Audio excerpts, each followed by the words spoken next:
Je viens de littéralement passer 2 heures sur mon ordi à préparer cette vidéo et franchement, je sens que cette organisation, en tout cas cette nouvelle organisation, peut sauver mon été. On se retrouve aujourd'hui dans un nouvel épisode de Glow Up Chronicles, donc ma petite série de vidéos que j'essaye de continuer toute cette année pour vous donner tous mes petits tips, etc.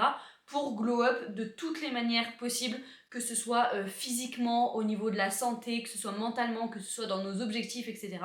Bref, le but de cette série, c'est de vous donner un maximum de clés et surtout de découvrir, moi, un maximum de clés pour améliorer sa vie en termes généraux. Dans les dernières vidéos, je vous donnais plein de conseils hyper concrets sur des thématiques très précises. Aujourd'hui, on va parler d'organisation et notamment d'une méthode que j'ai découvert encore une fois par Sarah. Voilà, je ne fais que vous en parler de cette fille depuis quelques vidéos. La technique dont on va parler maintenant tout de suite, vous l'avez vu dans le titre, c'est la technique des 12 semaines.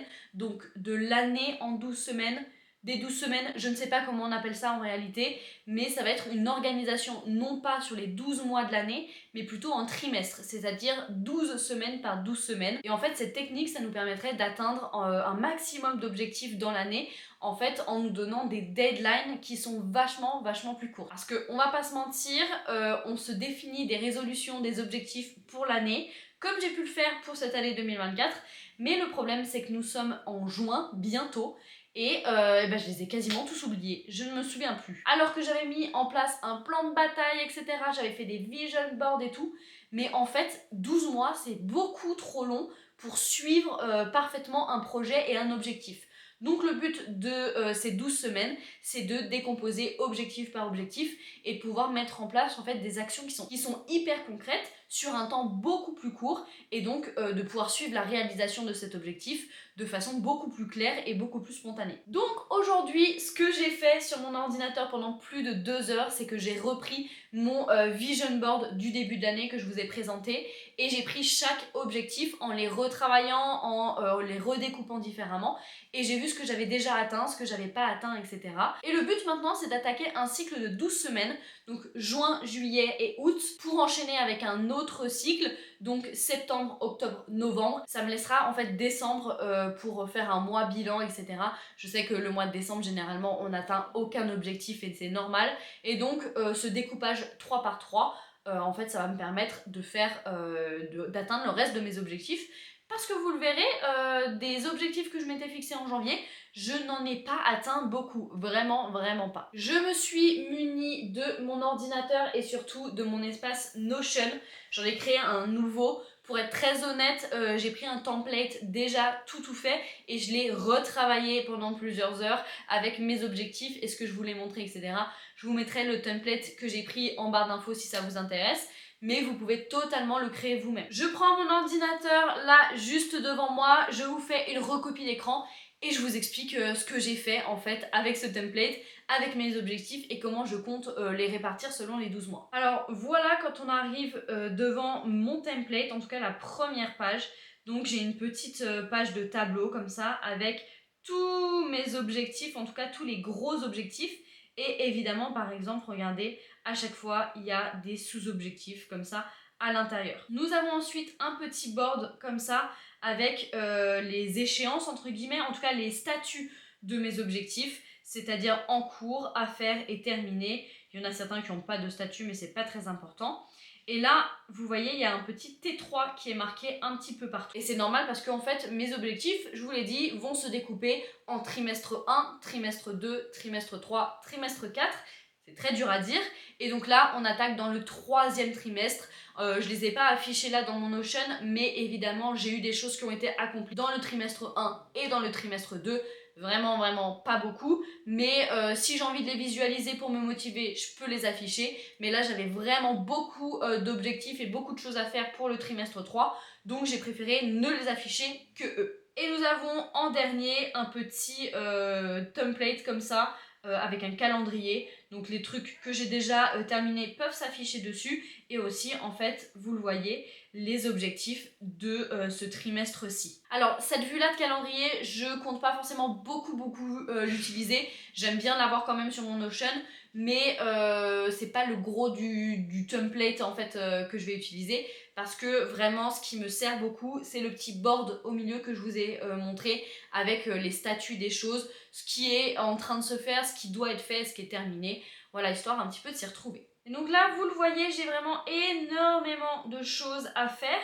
Mais en fait sur le dessus on a des grosses catégories, donc on a tout ce qui est le glow up, les voyages, les événements, mon body goal, etc. Un petit peu de choses pour mon appartement. Et en fait ces grandes catégories c'est ce que j'avais noté dans mon vision board de l'année. Et en fait c'est hyper important quand on veut réaliser des objectifs, en tout cas avec cette méthode, d'avoir certains gros groupes, mais ensuite de redécouper chaque objectif en petits objectifs atteignables. Moi, pour être très honnête, c'est ce qui a été vraiment extrêmement compliqué aujourd'hui et c'est pour ça que j'ai passé autant de temps. C'est parce que j'avais mes grandes catégories, mais en fait, pour être honnête, je n'avais aucune idée de comment réaliser ces objectifs. En tout cas, j'avais pas du tout les différentes étapes dans ma tête. Par exemple, j'avais marqué body goal, mais j'avais absolument pas détaillé le sport, l'alimentation, la santé mentale, l'hygiène de vie qu'il y avait avec, et en gros les petites étapes à cocher pour atteindre mon body goal. Idem avec la catégorie voyage événement, j'en avais quelques-uns en tête mais je les avais pas notés, et là j'ai plein de choses qui se sont rajoutées, donc j'en ai profité pour redécouper ça. Alors évidemment je voulais pas forcément montrer, mais il y a tout ce qui est trimestre 3, mais j'ai déjà un petit peu prévu ce qui sera pour le trimestre 4, donc septembre, octobre, novembre, parce que je me suis forcée à laisser des choses un petit peu de côté pour vraiment me concentrer sur certains objectifs pour ce trimestre 3. Parce qu'en fait pour ce trimestre 3 je voulais essayer de raccourcir au plus en fait les choses que j'ai à faire pour pouvoir vraiment me concentrer à fond et faire une véritable organisation sans être complètement surchargée. Parce que le but, vous verrez, c'est d'organiser ensuite semaine par semaine, donc pour faire ces 12 semaines-là et le trimestre entier. Donc par exemple, ce trimestre-là, j'ai vraiment envie de me concentrer sur mon glow-up, donc mes cheveux, ma skincare, mon body care et mon style en termes général. J'ai quelques voyages événements, ceux-là ils sont déjà faits, il faut que je planifie mes voyages de cet été et mon anniversaire. Et nous avons aussi le body goal, sport, alimentation, hygiène de vie. Et j'aimerais en août avoir perdu au moins 3 kilos. Bon alors ça c'est des données qui sont chiffrées, mais vous n'êtes absolument pas obligé d'en avoir des très précises comme ça. Le but c'est d'avoir en fait une vision de ce qu'on veut. C'est très bizarre dit comme ça, je sais même pas si c'est très français, mais c'est pour ça que je vous conseille de faire un vision board à chaque fois, histoire vraiment de visualiser vos objectifs et d'avoir une idée très très précise de ce que vous voulez. Parce que sans idée précise, on ne pourra pas s'organiser en fait semaine par semaine et ce sera pas possible. Ok, ce Notion étant fait, maintenant on va devoir passer à l'organisation semaine par semaine. Et là j'ai vraiment deux outils indispensables à vous présenter. C'est mon Google Agenda et l'application Dailyo. Moi l'application Dailyo, je l'utilise vraiment comme journal intime et comme suivi général de ma vie. Mais en fait on peut régler des petits objectifs etc à l'intérieur, même dans la version gratuite, donc ça c'est top. Et donc par exemple pour avoir mon body goal, je vais pouvoir noter si j'ai réalisé semaine par semaine mes objectifs de sport. Alors évidemment semaine par semaine il faut que ça upgrade un petit peu, donc par exemple semaine numéro 1, prévoir le programme de sport. Semaine numéro 2, voir si l'entraînement qu'on a prévu marche. Semaine numéro 3, garder une constance. Semaine numéro 4, augmenter l'intensité, etc. etc. etc.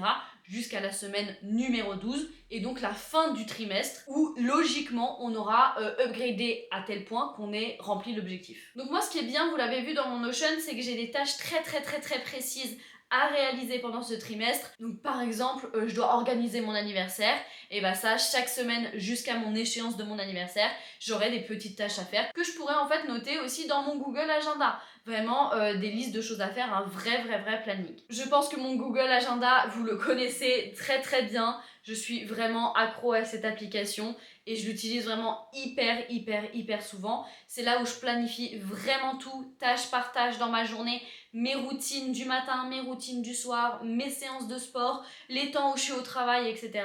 Parce que j'ai vraiment besoin que visuellement, tout rentre dans ma journée. Parce que sinon, je me mets une liste de choses à faire et vraiment une to-do list qui peut être complètement irréalisable ou alors, au contraire, bien en dessous de tout ce que je pourrais faire dans une journée.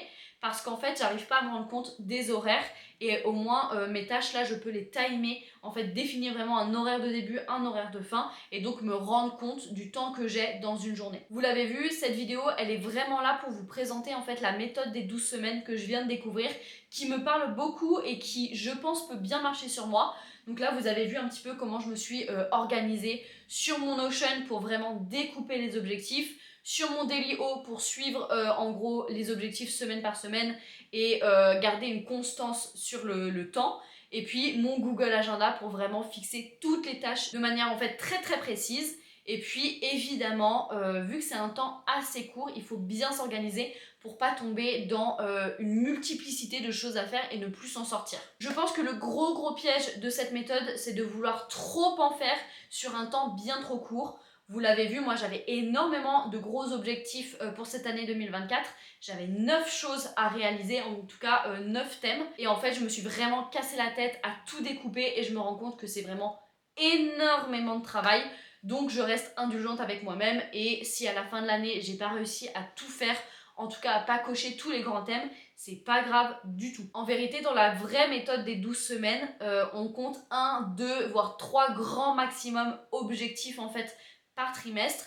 Moi en fait je m'y suis pris très tard et donc j'en mets un petit peu plus et je mets des tâches à droite à gauche. C'est pas organisé exactement dans les règles de l'art, mais on va voir si ça marche et en tout cas si ça m'aide à être plus constante et plus organisée et à me rendre compte un peu plus des choses que je dois faire. Bref, voilà, j'espère avoir été claire dans la présentation de cette méthode. Alors écoutez, je me suis bien organisée aujourd'hui, je suis au taquet pour les mois de juin, juillet et août qui constituera mon trimestre numéro 3. Et puis écoutez, on se retrouvera dans une prochaine vidéo pour faire le bilan de tout ça, pour voir si ce trimestre a été fructueux, si j'ai réussi à atteindre mes objectifs, si ça m'a convenu, pas convenu. Et bref, voilà, faire un petit bilan de cette méthode. En attendant, je vous invite à écrire en commentaire vos petits objectifs du moment, ce que vous pensez réaliser et ce que vous avez encore du mal à imaginer. Moi vraiment, je suis hyper curieuse de vous lire. Et puis, on se retrouve la semaine prochaine pour une nouvelle vidéo. En attendant, n'hésitez pas à liker, à commenter et surtout à vous abonner à la chaîne pour suivre toutes les aventures. Ciao, ciao!